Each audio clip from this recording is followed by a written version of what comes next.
Analisis keputusan adalah pola berpikir sistematis dalam pengambilan keputusan yang bertujuan untuk mengidentifikasi apa yang harus dilakukan, melakukan pengembangan kriteria khusus untuk mencapai tujuan, mengevaluasi alternatif tindakan yang tersedia yang berhubungan dengan kriteria, dan mengidentifikasi kemungkinan risiko yang melekat pada suatu keputusan tersebut.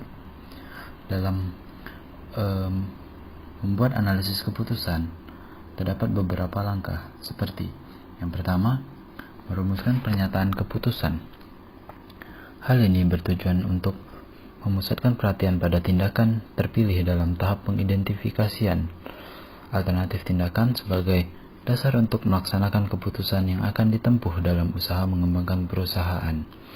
Kemudian yang kedua, menetapkan kriteria keputusan. Hal ini bertujuan untuk memberikan gambaran mengenai suatu keadaan yang lebih terperinci tentang hasil keputusan yang diambil. Ketiga, menetapkan alternatif keputusan. Hal ini bertujuan untuk memenuhi kriteria yang paling kecil risikonya bila alternatif itu dijalankan. Kemudian, menentukan bobot masing-masing kriteria. Setelah itu, kita membuat matriks penilaian yang bertujuan untuk mengevaluasi alternatif yang baik untuk dapat memenuhi sasaran. Kemudian, menentukan tindakan terpilih. Hasil perkiraan antara kriteria dan alternatif keputusan yang memiliki bobot tertinggi merupakan alternatif prioritas. Alternatif yang menjadi prioritas merupakan tindakan terpilih untuk mencapai sasaran utama yang kita rumuskan tadi. Analisis deskriptif adalah jenis analisis yang paling sederhana. Jenis analisis ini memberikan gambaran dan meringkas suatu dataset secara kuantitatif. Deskriptif analitik menggambarkan penggunaan berbagai data historis untuk menggambar perbandingan. Bisa diartikan, analisis ini menggunakan agregasi data dan penggalian data untuk memberikan wawasan tentang masa lalu dan menjawab apa yang terjadi. Ciri-ciri dari metode deskriptif. Pertama, memusatkan perhatian pada permasalahan yang ada pada saat proses analisis dilakukan atau permasalahan yang bersifat aktual. Yang kedua, menggambarkan fakta tentang permasalahan yang diselidiki sebagaimana adanya. Dan yang ketiga, menerangkan hubungan, menguji hipotesis, membuat prediksi, serta mendapatkan makna dan implikasi dari suatu masalah. Analisis prediktif adalah salah satu cabang dari analitik lanjutan yang digunakan untuk membuat prediksi tentang suatu kejadian di masa depan. Jenis analitik ini mempelajari hubungan antar variabel dan kemudian membuat suatu model statistik yang dapat memprediksi suatu nilai dari kejadian baru dan kejadian masa depan. Predictive analysis juga menggunakan banyak teknik, mulai dari data mining, statistik, machine learning, untuk menganalisis data sekarang dan membuat prediksinya di masa mendatang. Dalam dunia bisnis, hal ini akan membantu untuk menemukan pola transaksi terdahulu dan mengidentifikasi risiko dan peluang. Analitik prediktif memiliki beberapa proses. Proses pertama dimulai dengan menentukan proyek. Menentukan hasil proyek yang akan diprediksi berupa hasil kerja, pelingkupan usaha, tujuan, dan prospek bisnis, serta melakukan identifikasi set data yang akan digunakan. Kemudian, yang kedua, melakukan koleksi data. Data tersebut bisa diperoleh dari berbagai sumber yang sesuai dengan proyek yang akan diprediksi. Yang ketiga, melakukan analisis data. Analisis data dapat berupa proses inspeksi, pembersihan, transformasi, dan pemodelan data dengan tujuan menemukan informasi yang berguna untuk menentukan predictive analysis. Setelah melakukan analisis data, dilakukan proses penyimpulan data dari semua data yang sudah dianalisa. Setelah melakukan penyimpulan data, berikutnya statistik dari data tersebut dianalisis. Kemudian, setelah statistik dianalisis, dilakukan sebuah permodelan atau modeling. Proses modeling ini dilakukan untuk membuat model prediksi yang akurat tentang masa depan. Modeling juga memberikan kemampuan dalam membuka opsi solusi terbaik dengan cara evaluasi multimodal. Kemudian, predictive model deployment. Dalam proses ini, model deployment memberikan opsi untuk menyebarkan hasil analisis. Hasil analisis tersebut disebarkan dalam proses pengambilan keputusan setiap hari, yang nantinya dipergunakan untuk mendapatkan hasil, laporan, dan output dengan melakukan optimasi keputusan berdasarkan pemodelan. Yang terakhir, melakukan pemantauan. Pemantauan dilakukan untuk pemantauan kinerja model untuk memastikan bahwa proses predictive analysis bisa memberikan hasil yang sesuai harapan. Yang selanjutnya yaitu prescriptive analysis. Prescriptive analysis ini merupakan proses analisis yang menghasilkan jawaban atas pertanyaan kenapa sesuatu akan terjadi, serta memberikan saran terhadap kondisi yang kemungkinan akan terjadi di masa yang akan datang. Kunci untuk prescriptive analysis adalah mampu menggunakan data besar, data kontekstual, dan banyak daya komputasi untuk menghasilkan jawaban secara real-time. Karena kemampuannya inilah, prescriptive analysis sangat diperlukan oleh top-level manajemen dalam mengambil keputusan. Dalam prosesnya, cukup sulit untuk membuat sistem yang menggunakan analisis preskriptif, mengingat algoritmanya harus benar-benar dapat melihat yang tak terlihat dari hasil analitik. Selain itu, juga mempertimbangkan semua opsi untuk pengambilan keputusan. Untuk mencapai ini, machine learning sudah pasti menjadi hal yang mutlak digunakan. Jelaskan peran basis data dalam SAP sistem tingkat 3. Ada kebutuhan untuk infrastruktur teknologi informasi yang fleksibel dan kuat dengan keunggulan dan kemampuan bisnis yang dapat membantu manajemen perkiraan dan perencanaan yang lebih baik. LEGO mengimplementasikan paket bisnis SAP yang didasarkan pada server klien 3 tingkat yang fleksibel. Sistem 3 tingkat yang pertama yaitu lapisan presentasi. Ini adalah komponen perangkat lunak dengan antarmuka klien, jenis klien, antarmuka grafis. Antarmuka pengguna grafis adalah antara sistem SAP dan pengguna. Itu mendapat input pengguna, mengirimkannya ke server aplikasi untuk memproses menerima data, format, dan output itu. Lapisan presentasi berada di PC pengguna, desktop atau perangkat seluler. Yang kedua ada lapisan aplikasi. Disinilah perangkat lunak SAP dijalankan. Itu terdiri dari setidaknya satu server aplikasi atau lebih, yang menawarkan layanan kepada pengguna dan server pesan yang bertanggung jawab untuk komunikasi antara server aplikasi. Dalam sistem, ia menerima dan memproses permintaan klien.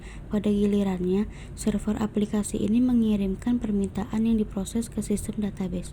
Lapisan aplikasi scalable karena organisasi tumbuh lebih besar dan lebih banyak pengguna ditambahkan. Yang ketiga ada lapisan database. Ini terdiri dari sistem basis data pusat yang terdiri dari basis data dan sistem manajemen basis data.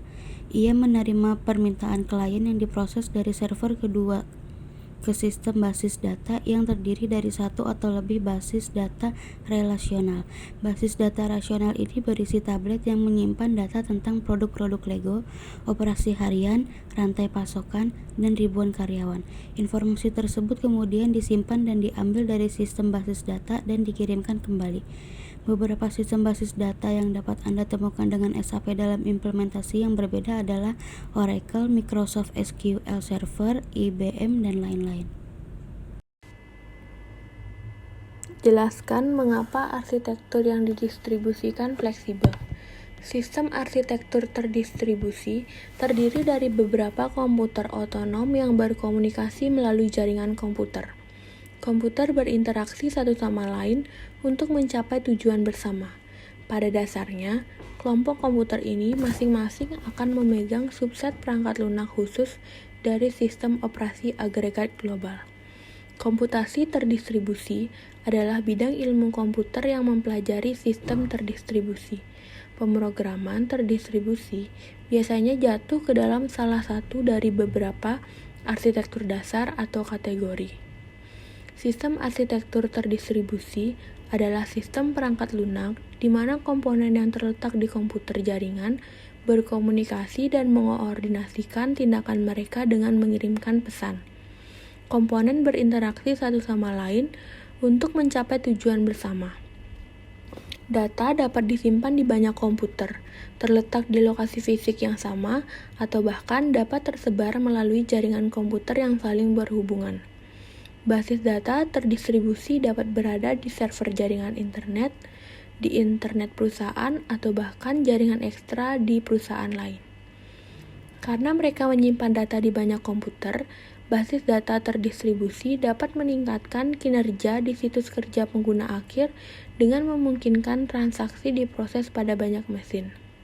Mereka juga mengandalkan kinerja mesin yang lebih baik karena data terletak di lokasi permintaan terbesar dan sistem basis data itu sendiri diparalelkan, yang memungkinkan pemuatan pada basis data untuk diseimbangkan di antara server. Beban tinggi pada satu modul dari basis data tidak akan mempengaruhi modul lain dari basis data dalam basis data terdistribusi. Mereka juga lebih fleksibel untuk keperluan perluasan database dan transparansi. Karena data dapat dipantau di lokasi komputer tertentu, data berpotensi disimpan dalam departemen yang terkait. Terdapat otonomi lokal dan otonomi lokasi di mana suatu departemen dapat mengontrol data tentang mereka. Mereka fleksibel secara ekonomi dan mungkin lebih murah untuk membuat jaringan komputer yang lebih kecil dengan kekuatan satu komputer besar. Sistem data dapat dimodifikasi, ditambahkan, serta dihapus dari database terdistribusi tanpa mempengaruhi modul atau sistem lainnya. Beberapa fitur intelijen bisnis yang termasuk dalam rangkaian perangkat lunak bisnis SAP. Arsitektur terdistribusi memungkinkan personal yang berwenang untuk memiliki akses langsung ke sistem database dari berbagai lokasi perusahaan, termasuk yang ada di Eropa dan Asia.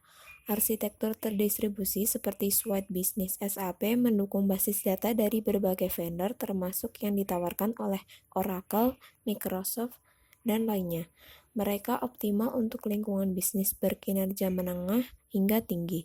Aturan aplikasi yang kompleks dapat dengan mudah diimplementasikan pada server aplikasi oleh personel yang berwenang. Memisahkan aplikasi menjadi beberapa lapisan membuatnya lebih mudah untuk mengimplementasikan komponen yang dapat digunakan kembali.